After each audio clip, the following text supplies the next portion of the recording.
Hello friends, good morning. तो आज है 13 अप्रैल और साथ में संडे है। आप सभी लोग जानते हैं संडे के दिन हम करते हैं वीकली करंट अफेयर्स का रिवीजन। तो आज की क्लास में हम मंडे टू सैटरडे तक ऑलरेडी जो करंट अफेयर्स के क्वेश्चन को डिटेल में पढ़ चुके हैं उसका क्विक रिवीजन करेंगे। तो लगभग 50 क्वेश्चन है जिसका आज हम लोग रिवीजन करने वाले हैं। तो आप इस पूरे सेशन को लास्ट तक जरूर देखिएगा और लास्ट में आपको यह बताना है कि आपने 50 क्वेश्चन में से कितने सही अटेम्प्ट किए हैं। और इस वीडियो का पीडीएफ आपको हमारे टेलीग्राम चैनल पे मिल जाएगा, जिसका लिंक इस वीडियो के डिस्क्रिप्शन में दिया गया है। आप उसे वहां से इजीली डाउनलोड कर सकते हैं। तो चलिए हम लोग आज के सेशन को करते हैं स्टार्ट। तो आज का पहला प्रश्न है, पीएम नरेंद्र मोदी को किस देश के सर्वोच्च नागरिक सम्मान मित्र विभूषण से सम्मानित किया गया? तो इन्हें श्रीलंका में इस सम्मान से सम्मानित किया गया, यानी बी ऑप्शन सही हो जाएगा। तो प्रधानमंत्री नरेंद्र मोदी को 5 अप्रैल 2025 को श्रीलंका के सर्वोच्च राजकीय सम्मान मित्र विभूषण से सम्मानित किया गया और यह नागरिक सम्मान फ्रेंड्स उन्हें कोलंबो में श्रीलंका के राष्ट्रपति अनुराग कुमार दिसानायके ने दिया है। अब मित्र विभूषण पुरस्कार यह फ्रेंड्स श्रीलंका का सर्वोच्च नागरिक सम्मान है। इसकी स्थापना श्रीलंका सरकार ने 2008 में की थी और यह पुरस्कार किसी विदेशी राष्ट्र प्रमुख या शासन प्रमुख को दिया जाता है। और इस पुरस्कार के डिजाइन में फ्रेंड्स धर्मचक्र, सूर्य और चंद्रमा, नवरत्न और पुनः कलश शामिल है। तो इस पुरस्कार का आप लोग नाम जरूर याद रखेंगे। किस पुरस्कार से प्रधानमंत्री नरेंद्र मोदी को श्रीलंका में सम्मान किया गया? तो श्रीलंका के सर्वोच्च नागरिक सम्मान मित्र विभूषण से सम्मान किया गया है। ओके, और यह पुरस्कार श्रीलंका की ओर से प्रधानमंत्री नरेंद्र मोदी को किसने दिया? तो श्रीलंका के राष्ट्रपति अनुराग कुमार दिसानायके ने यह पुरस्कार प्रधानमंत्री नरेंद्र मोदी को दिया है। अगला प्रश्न है, किस देश में राष्ट्रपति द्रौपदी मुर्मू को सिटी की ऑफ ऑनर से सम्मानित किया गया? तो इस सम्मान से राष्ट्रपति द्रौपदी मुर्मू को पुर्तगाल में सम्मानित किया गया है, यानी बी ऑप्शन सही हो जाएगा। तो भारत की राष्ट्रपति श्रीमती द्रौपदी मुर्मू ने पुर्तगाल की राजधानी लिस्बन का दौरा किया, जहां उन्हें लिस्बन मेयर के द्वारा सिटी की ऑफ ऑनर से सम्मानित किया गया और यह सम्मान फ्रेंड्स उन्हें ऐतिहासिक कैमारा म्यूनिसिपल डे लिस्बोआ में एक भव्य समारोह के दौरान प्रदान किया गया। और आपको बता दें फ्रेंड्स, 27 साल बाद किसी भारतीय राष्ट्रपति ने पुर्तगाल का दौरा किया। इससे पहले राष्ट्रपति KR नारायणन ने सन 1998 में पुर्तगाल का दौरा किया था और राष्ट्रपति द्रौपदी मुर्मू या फ्रेंड्स पुर्तगाल की यात्रा करने वाली दूसरी भारतीय राष्ट्रपति बनी हैं। तो अभी राष्ट्रपति द्रौपदी मुर्मू को पुर्तगाल में किस सम्मान से सम्मानित किया गया? तो सिटी की ऑफ ऑनर से सम्मान किया गया है। इस पुरस्कार का आप लोग नाम जरूर याद रखेंगे। अगला प्रश्न है, फ्रेड डोरिंगटन सैंड मास्टर पुरस्कार पाने वाले पहले भारतीय कौन बने हैं? तो सुदर्शन पटनायक बने हैं, यानी ये ऑप्शन सही हो जाएगा। तो फ्रेंड्स, ओडिशा के प्रसिद्ध रेत खिलाड़ी सुदर्शन पटनायक को प्रतिष्ठित फ्रेड डोरिंगटन पुरस्कार से सम्मानित किया गया। उन्हें यह पुरस्कार इंग्लैंड के वेमाउथ में आयोजित सैंड वर्ल्ड के अंतर्राष्ट्रीय रेत कलाकार महोत्सव के दौरान प्रदान किया गया और सुदर्शन पटनायक फ्रेंड्स फ्रेड डोरिंगटन पुरस्कार पाने वाले यह पहले भारतीय बने हैं। सुदर्शन को उनके भगवान गणेश की 10 मीटर की रेत की मूर्ति के लिए यह पुरस्कार मिला है। तो 5 से 9 अप्रैल 2025 तक दक्षिणी इंग्लैंड के वेमाउथ में अंतर्राष्ट्रीय रेत कला महोत्सव का आयोजन किया गया था, वहीं पर इनको यह पुरस्कार प्रदान किया गया है। अगला प्रश्न है, किसे अग्निशमन एवं बचाव सेवाओं का DGP नियुक्त किया गया है? तो सीमा अग्रवाल को इस पद पर नियुक्त किया गया है, यानी ये ऑप्शन सही हो जाएगा। तो भारतीय पुलिस सेवा की वरिष्ठ अधिकारी सीमा अग्रवाल को अग्निशमन एवं बचाव सेवाओं का नया DGP नियुक्त किया गया है। और बात करें उन्होंने किनका स्थान लिया है, तो उन्होंने अभय कुमार का स्थान लिया है। और सीमा अग्रवाल फ्रेंड्स इस नियुक्ति से पहले उन्होंने नागरिक आपूर्ति के DGP के पद पर कार्य किया था। तो अभी इनको किस पद पर नियुक्त किया गया है? तो अग्निशमन एवं बचाव सेवाओं का इन्हें DGP नियुक्त किया गया। अगला प्रश्न है, इक्विटास स्मॉल फाइनेंस बैंक ने नए कार्यकारी निदेशक के रूप में किसे नियुक्त किया है? तो बालाजी नुथलापड़ी को नियुक्त किया है, यानी डी ऑप्शन सही हो जाएगा। तो फ्रेंड्स, भारत के दूसरे सबसे बड़े लघु वित्त bank Equitas small finance bank ने बालाजी नुतलापड़ी को कार्यकारी निदेशक नियुक्त किया है। इससे पहले फ्रेंड्स वह सिटी साउथ एशिया के प्रबंध निदेशक और विपणन एवं प्रौद्योगिकी प्रमुख थे और उन्हें बिजनेस, डिजिटल मैनेजमेंट और धन प्रबंधन में 20 वर्षों से अधिक का अनुभव है। ओके, तो अभी इनको किस पद पर नियुक्त किया गया है? तो इक्विटास स्मॉल फाइनेंस बैंक के कार्यकारी निदेशक के रूप में नियुक्त किया गया है। अगला प्रश्न है, Oman India joint investment fund ने अपना नया सीईओ किसे नियुक्त किया है? तो आशीष चावा को नियुक्त किया है, यानी बी ऑप्शन सही हो जाएगा। तो Oman India joint investment fund ने शशि चावा को मुख्य कार्यकारी अधिकारी यानी सीईओ नियुक्त किया है।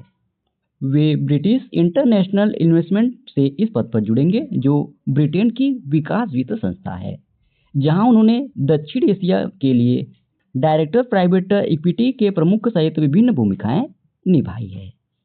और अब इन्हें Oman India joint investment fund ने मुख्य कार्यकारी अधिकारी यानी सीईओ नियुक्त किया है। अगला प्रश्न है, नेपाल राष्ट्रीय बैंक का कार्यवाहक गवर्नर किसे नियुक्त किया गया है? तो नीलम धुनगाना को नियुक्त किया गया है, यानी ए ऑप्शन सही हो जाएगा।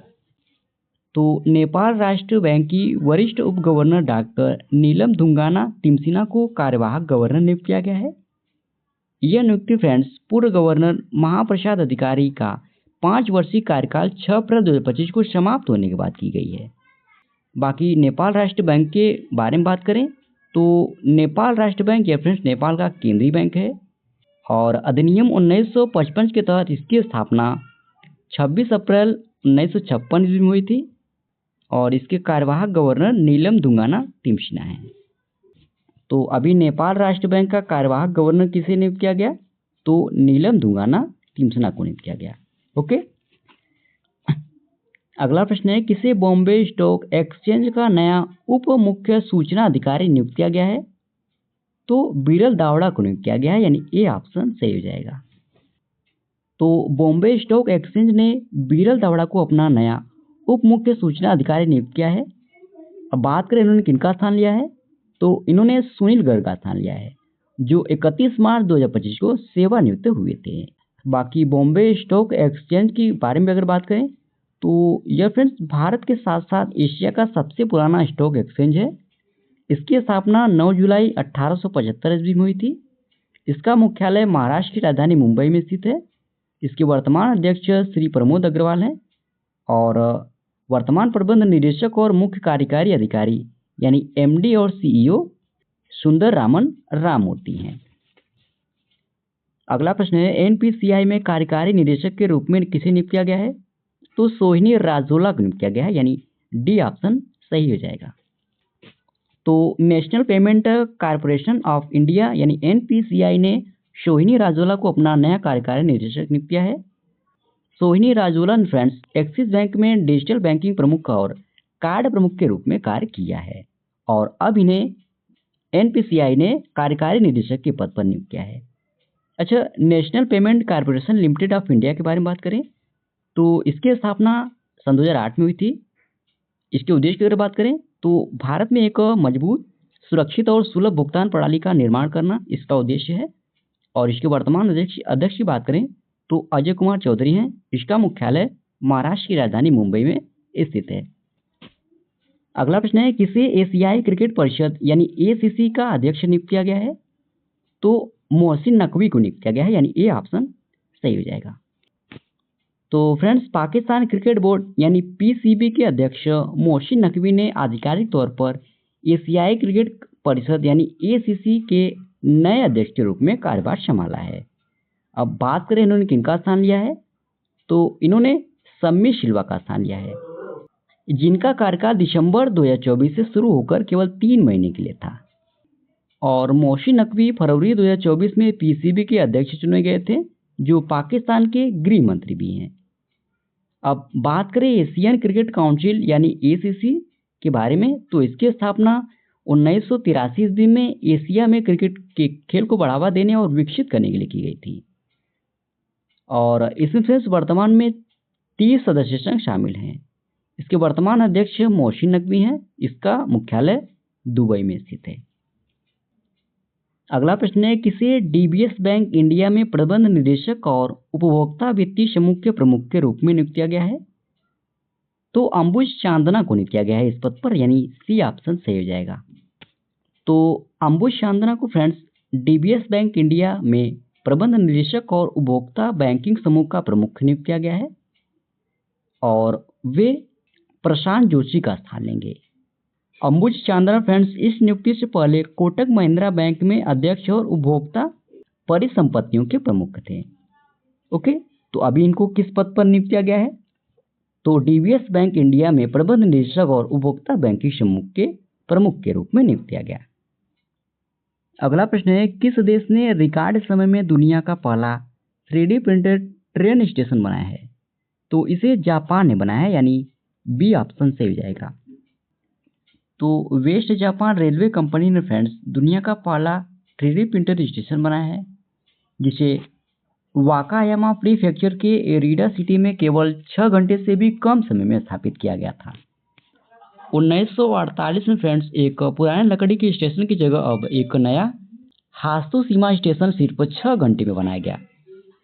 तो स्टेशन का नाम क्या है? तो हात्सुशिमा स्टेशन है और इसे बनाने में समय कितना लगा? तो 6 घंटे से कम समय में इसे बनाया गया। इसे किस कंपनी ने बनाया है? तो वेस्ट जापान रेलवे कंपनी ने बनाया है। और कहाँ पर बनाया है? तो अरेडा सिटी वाकायामा प्रीफेक्चर जापान में से बनाया गया है। और आपको बता दें फ्रेंड्स, निर्माण कार्य इसका 11:57 पे आखिरी ट्रेन के बाद शुरू हुआ और सुबह 5:45 पे पहली ट्रेन से पहले इसे पूरा किया गया, यानी टोटल इसे बनाने में 6 घंटे से भी कम समय लगा। ओके, अगला प्रश्न है, भारत का पहला हिमालयी कृषि अनुसंधान केंद्र कहाँ स्थापित किया गया? तो यह जम्मू कश्मीर में स्थापित किया गया है, यानी ये ऑप्शन सही हो जाएगा। तो केंद्रीय विज्ञान और प्रौद्योगिकी राज्य मंत्री डॉक्टर जितेंद्र सिंह ने जम्मू कश्मीर के उधमपुर जिले के नथाटोप में देश का पहला हाई एल्टीट्यूड जलवायु अनुसंधान केंद्र का उद्घाटन किया है और यह फ्रेंड्स अत्याधुनिक केंद्र समुद्र तल से 2250 मीटर की ऊंचाई पर स्थित है। इसके उद्देश्य की अगर हम बात करें तो यह फ्रेंड्स हिमालय की उच्च ऊंचाई में स्थिरता और जलवायु परिवर्तन का वैज्ञानिक अध्ययन करेगा। यह पृथ्वी विज्ञान मंत्रालय, जम्मू कश्मीर वन विभाग और जम्मू केंद्रीय विश्वविद्यालय की संयुक्त परियोजना है। ओके, अगला प्रश्न है, किस राज्य में भारत का सबसे बड़ा पेट्रोकेमिकल संयंत्र बनाया जाएगा? तो इसे ओडिशा में बनाया जाएगा, यानी बी ऑप्शन सही हो जाएगा। तो इंडियन ऑयल कॉरपोरेशन लिमिटेड ने ओडिशा के पारादीप में एक विश्व प्रसिद्ध पेट्रोकेमिकल कॉम्प्लेक्स की स्थापना की घोषणा की है। इस संयंत्र के लिए friends Indian oil corporation limited ने 61,077 करोड़ रुपए का निवेश करेगा और यह friends Indian oil corporation limited का अब तक का एकल स्थान पर सबसे बड़ा निवेश है। यह परियोजना राज्य भर में औद्योगिक विकास और रोजगार सृजन के लिए एक प्रमुख उत्प्रेरक के रूप में काम करेगी। अब कहाँ पर इसे स्थापित किए जाने की घोषणा की गई है? तो उड़ीसा के पारादीप में। ओके, अगला प्रश्न है, किसे राष्ट्रीय समुद्री वरुण पुरस्कार 2025 प्रदान किया गया? तो यह पुरस्कार राजेश उन्नी को प्रदान किया गया है, यानी बी ऑप्शन सही हो जाएगा। तो सिनर्जी मरीन ग्रुप के संस्थापक राजेश उन्नी को 62वें राष्ट्रीय समुद्री दिवस के दौरान राष्ट्रीय समुद्री वरुण पुरस्कार से सम्मानित किया गया और राष्ट्रीय समुद्री वरुण पुरस्कार या फ्रेंड्स समुद्री क्षेत्र में भारत का सर्वोच्च व्यक्तिगत सम्मान है, जो देश के समुद्री विकास में उल्लेखनीय योगदान को मान्यता देता है। और इस पुरस्कार को फ्रेंड्स हर साल 5 अप्रैल को मनाए जाने वाले राष्ट्रीय समुद्री दिवस के अवसर पर उन व्यक्तियों को दिया जाता है जिन्होंने समुद्र के क्षेत्र में निरंतर योगदान दिया है। ओके, तो अभी इस पुरस्कार से किसे सम्मानित किया गया? तो सिनर्जी मरीन ग्रुप के संस्थापक राजेश उन्नी को सम्मानित किया गया है और यह पुरस्कार हर साल 5 अप्रैल को मनाए जाने वाले राष्ट्रीय समुद्री दिवस के अवसर पर प्रदान किया जाता है।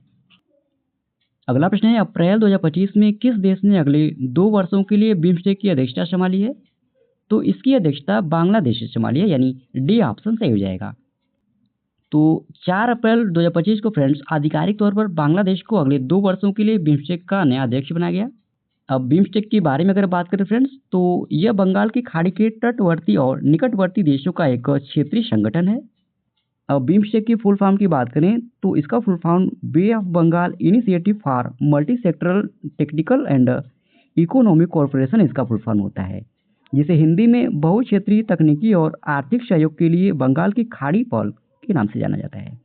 और इसकी स्थापना की बात करें तो 1997 में हुई थी और इसमें सदस्य देश भारत, भूटान, नेपाल, बांग्लादेश, श्रीलंका, थाईलैंड और म्यांमार है और इसका सचिवालय बांग्लादेश की राजधानी ढाका में स्थित है।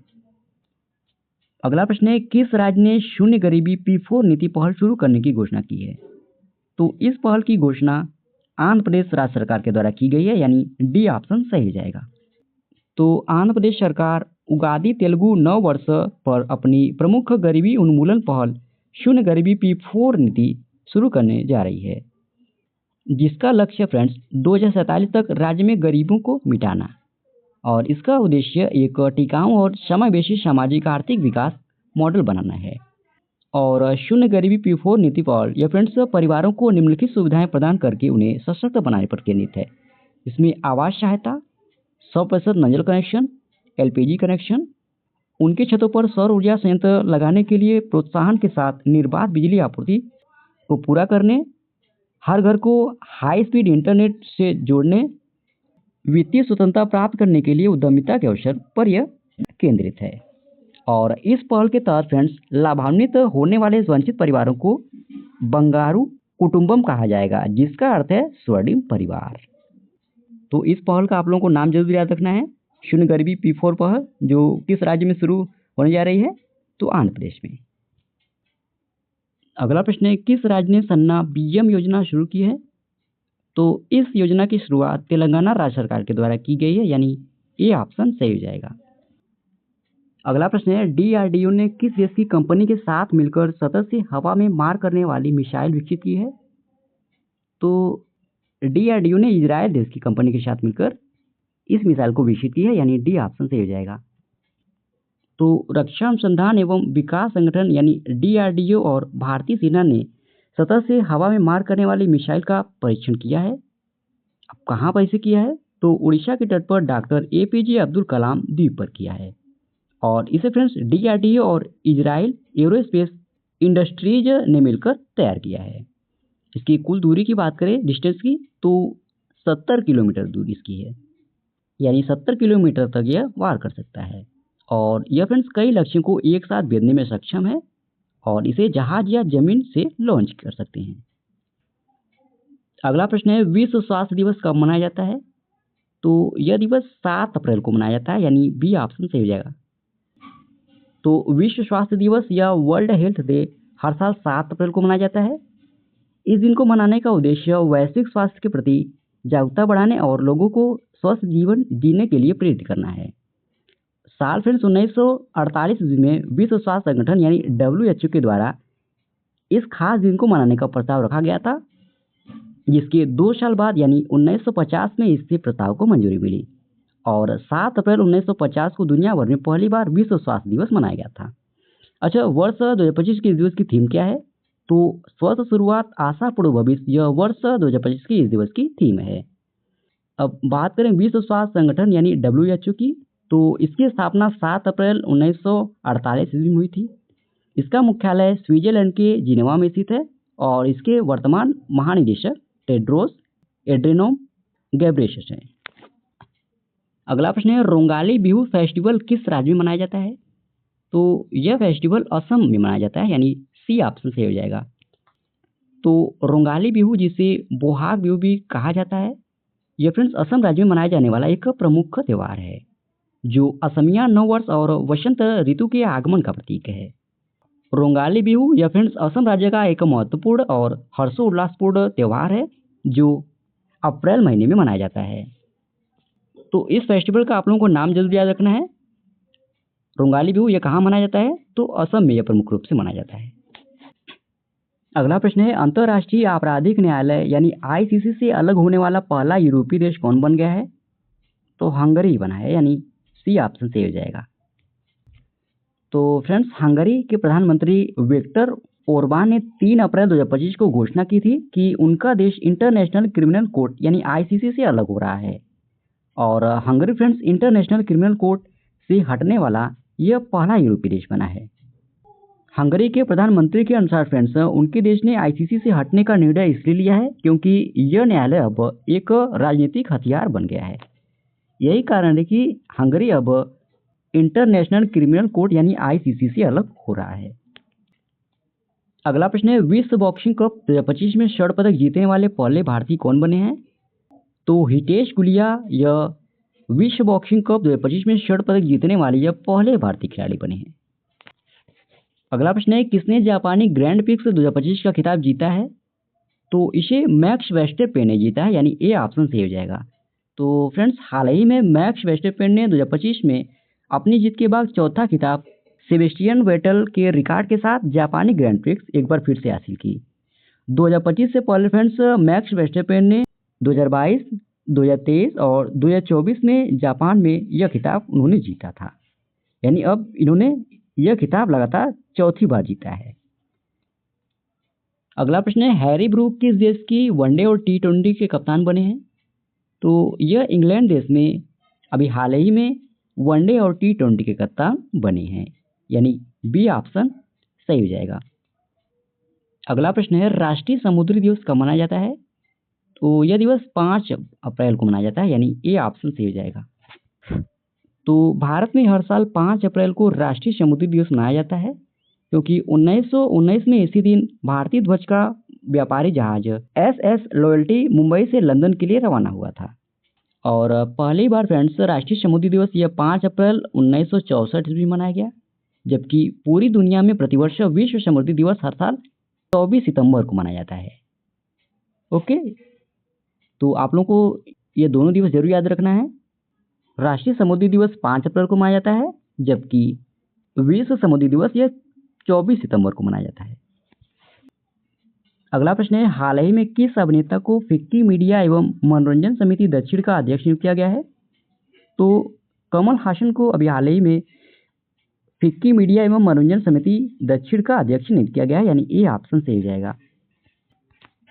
अगला प्रश्न है, हाल ही में किस राज्य सरकार ने पुलिस भर्ती में अग्निवीरों के लिए 20% आरक्षण की घोषणा की है? तो हरियाणा राज्य सरकार ने अभी हाल ही में पुलिस भर्ती में अग्निवीरों के लिए 20% के आरक्षण की घोषणा की है, यानी सी ऑप्शन सही हो जाएगा। अगला प्रश्न है, टी20 क्रिकेट में 13,000 रन बनाने वाले पहले भारतीय क्रिकेटर कौन बने हैं? तो विराट कोहली ये फ्रेंड्स अभी हाल ही में टी20 क्रिकेट में 13,000 रन बनाने वाले यह पहले भारतीय क्रिकेटर बने हैं, यानी ए ऑप्शन सही हो जाएगा। तो भारत की ओर से फ्रेंड्स 13,000 टी20 रन बनाने वाले कोहली पहले बल्लेबाज बने हैं। वहीं दूसरी ओर विराट कोहली टी20 क्रिकेट में सबसे तेज 13,000 रन बनाने वाले दुनिया के दूसरे बल्लेबाज भी बन गए हैं। आपको बता दें फ्रेंड्स, कोहली ने 386 पारी में 13,000 रन पूरे किए हैं और टी20 में फ्रेंड्स सबसे तेज 13,000 रन बनाने का विश्व रिकॉर्ड क्रिस गेल के नाम है। और अब विराट कोहली टी20 क्रिकेट में सबसे तेज 13,000 रन बनाने वाले दुनिया के दूसरे बल्लेबाज बने हैं क्रिस गेल के बाद। अगला प्रश्न है, नोलेन गुड़ संदेश और बारुईपुर अमरूद किस राज्य से संबंधित है जिसे हाल ही में जीआई टैग प्रदान किया गया? तो इसका संबंध पश्चिम बंगाल राज्य से है, यानी डी ऑप्शन सही हो जाएगा। तो अप्रैल 2025 में भौगोलिक संकेत यानी जीआई रजिस्ट्री ने पश्चिम बंगाल के 7 और उत्पादों को भौगोलिक संकेत यानी जीआई टैग प्रदान किया है, जिसमें नोलेन गुड़ संदेश, बरुईपुर अमरूद, कमरपुकुर का सफ़ेद बोंडे, मुर्शिदाबाद का छनबोरा, विष्णुपुर का मोतीचूर लड्डू, राधू निपिकल चावल, मालदा का निस्तारी रेशमी धागा शामिल है। अब इन अतिरिक्त उत्पादों के साथ फ्रेंड्स पश्चिम बंगाल में अब कुल जीआई टैग उत्पादों की संख्या 33 हो गई है।